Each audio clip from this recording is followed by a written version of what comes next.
Greetings, folks. Last night, the people of Ireland bore witness to something no civilised nation should ever accept.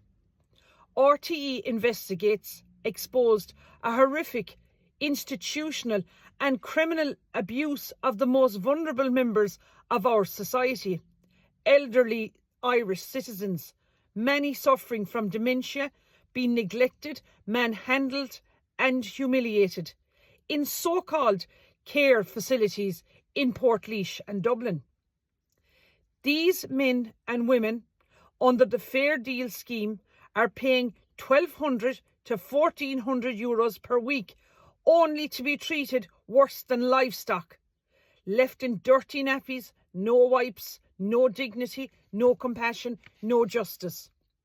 And what has been the response?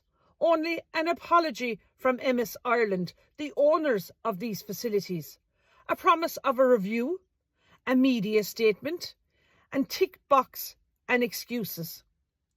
This, folks, is not an educational issue. This is not about improving standards. This is criminal. This is systematic abuse.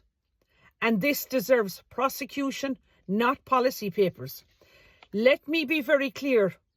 What broadcast last night we were shown on primetime is not neglect. It's criminal abuse, a breach of Irish and international human rights law, and those responsible, whether carers, managers or profit-chasing owners, must face Gardaí investigations, HICWA regularity sanctions and criminal prosecutions before the Irish courts. Not tomorrow, not after another review, now. People over profit.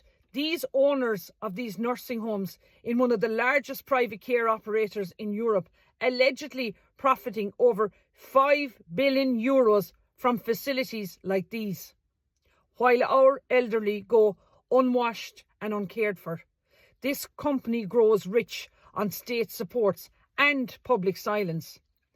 This is not just immoral. This is state-enabled exploitation.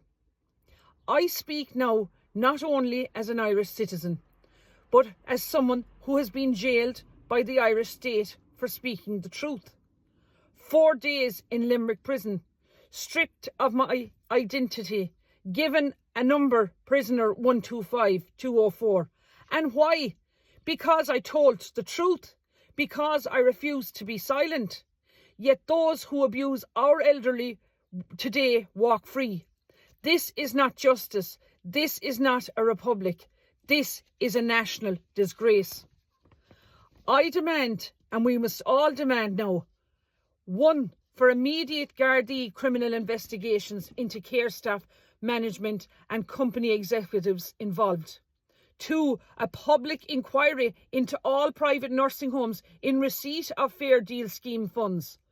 3, permanent closure and state takeover of any facility found to have violated human rights. 4, protective oversight for whistleblowers and support for the families of affected residents. 5, a full criminal accountability framework for institutional abuse modelled on child protections.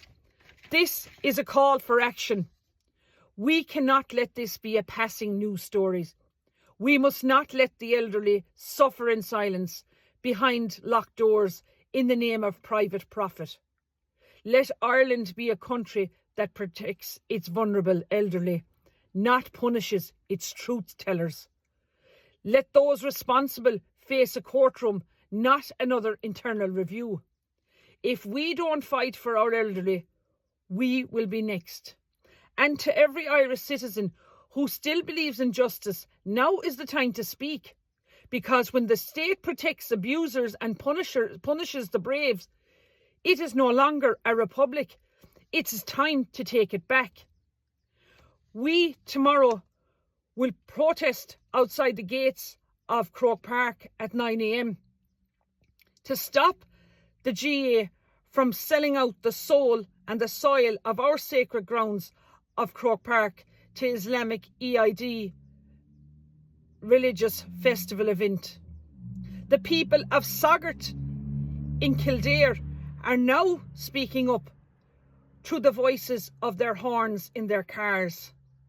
They will not be silenced into the destruction of their beautiful community by one of the most largest IPAS centres in City West at the moment, which I believe is also being used as a detention place to hold unvetted, undocumented male migrants. We, on Saturday at 2 p.m, will join the People's Republic in Grand Parade for a peaceful protest to stand up to this government. The tide is changing and people now are taking to the streets. They're taking to their cars. We must now get justice for our elderly in these nursing homes. And I will not stop until I get justice for the wrong the Irish state has done to me. I, Michelle Keane, am keen on our country, and let's make Éire great and safe again. Gora Míle Maithfidh.